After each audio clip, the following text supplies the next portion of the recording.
3, 2, 1. Sylvia Lim. Thank you, Madam. It's always a pleasure to meet the Minister in such contexts.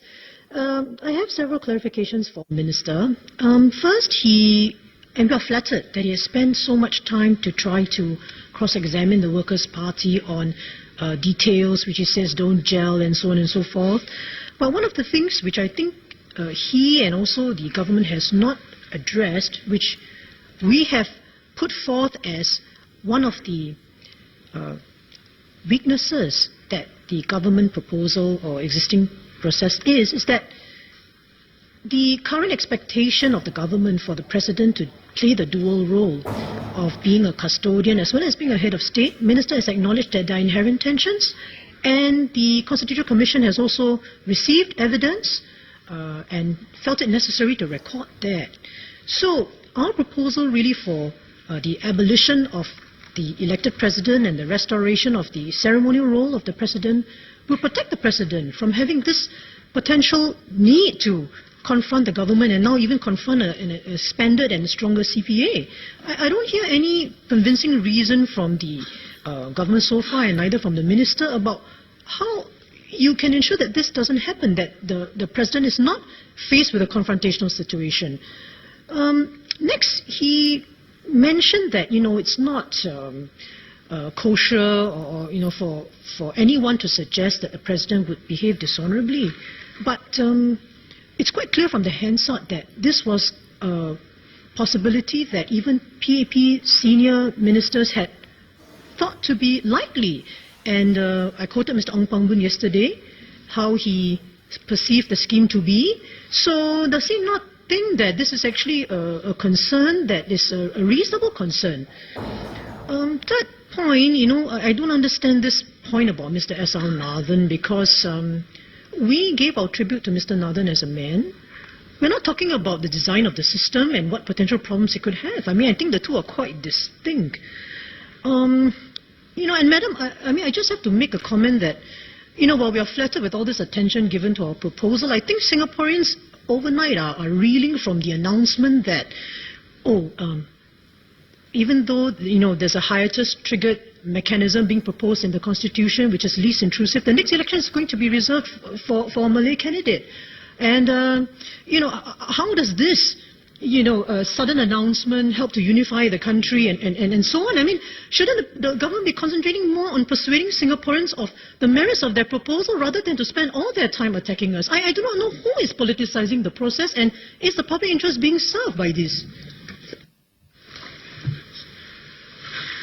This is quite interesting. A position paper is put out, proposal is made. This is our proposal. We have seriously thought about it. We want a Senate, 8 people to be elected. We want a referendum. We are a first world parliament. And then Ms. Lim essentially pleading, why are you looking at our proposal? Yes, it is bad, but why are you looking at it? Well, I characterize it as a plea. Now, it's quite astonishing. So, essentially, in essence, it's a recognition that the proposal cannot withstand any scrutiny. Otherwise, you would have come back and defended it. I think you're now giving up the defense of the proposal and pivot, as they would say, to try and move on to a whole lot of other issues. So let me deal with that.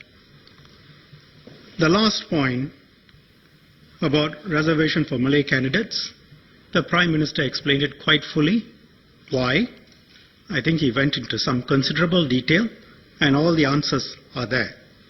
As to the current expectation on the inherent tensions, yes, there are inherent tensions between having a president performing both roles.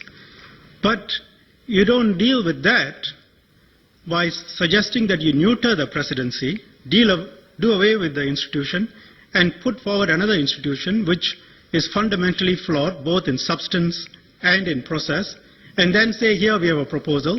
And in fact, the proposal, as you can see, doesn't withstand any scrutiny. You call that a proposal worth talking about?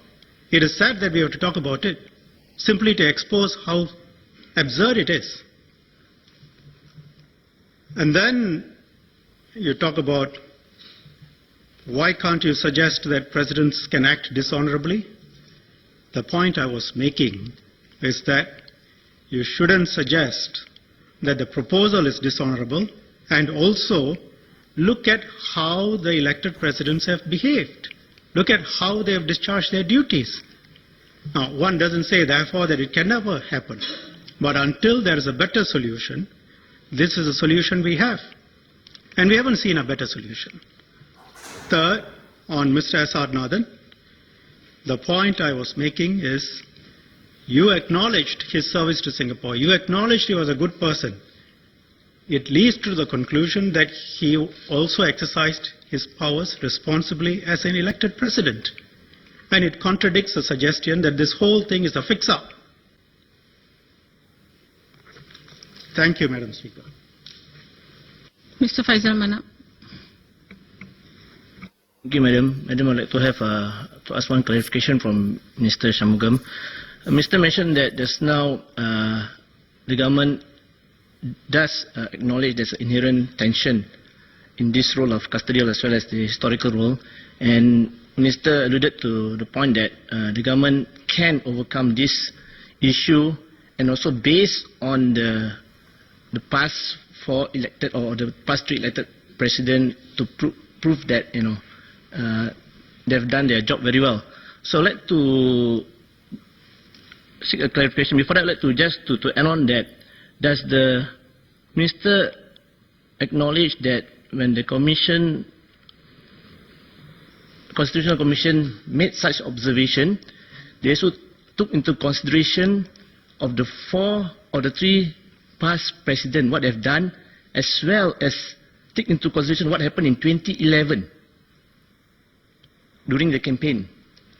So I would like to have a simple answer from the Minister, as he always wished for the members to give him a simple answer. Does the Minister agrees that in this case, the Constitutional Commission is more prudent than the government in asking not to continue with the elected presidency scheme? Thank you, Madam. First of all,